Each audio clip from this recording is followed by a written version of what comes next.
E aí, Lucas, tem um detalhe interessante, também foi objeto da sua pergunta, qual seria a consequência, né, do reconhecimento, tanto da tourada quanto da vaquejada como esporte?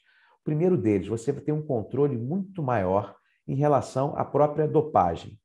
Então, controle antidopagem, você tem ali uma obrigatoriedade, a partir do momento que é reconhecido como desporto, você está submetido às regras da própria UADA, não é mesmo? Então, você tem um controle, uma fiscalização muito mais rígida.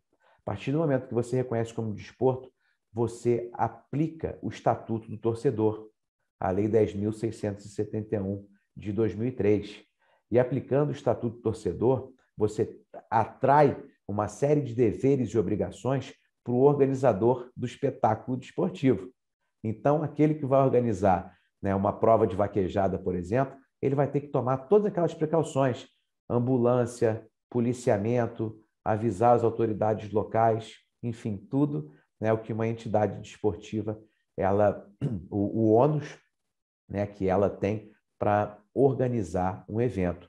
Isso sem contar que você passa a assegurar uma proteção muito maior para o torcedor.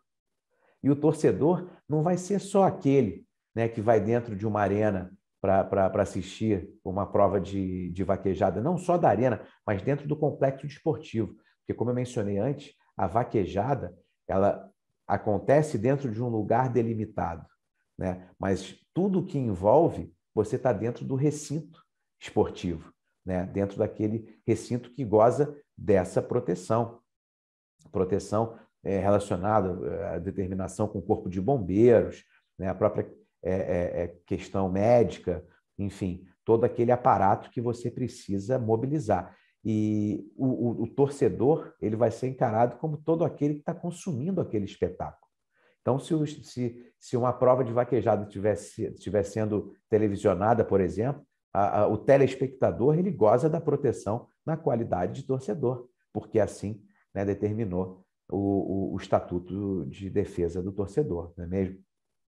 Então, você tem ali uma consequência muito grande, inclusive relacionada à própria organização dos campeonatos e à organização desportiva. Você pode ter o surgimento das federações, não é mesmo? As federações respectivas que vão ser organizadas, podem instituir os seus próprios tribunais, a partir do momento que instituem seus tribunais de justiça desportiva, para analisar ali a própria lisura, as regras do campeonato, questões de natureza disciplinar.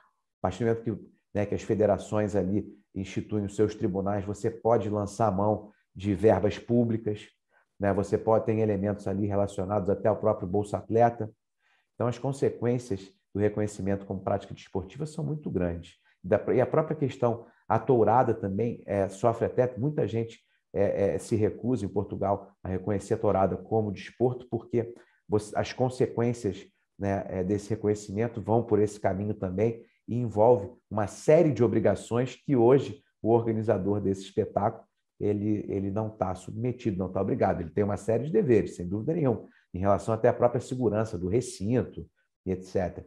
Mas, em relação a outras, não tem essa mesma obrigatoriedade de forma ali tão veemente, tão séria, que acontece quando uma determinada modalidade é reconhecida como prática desportiva.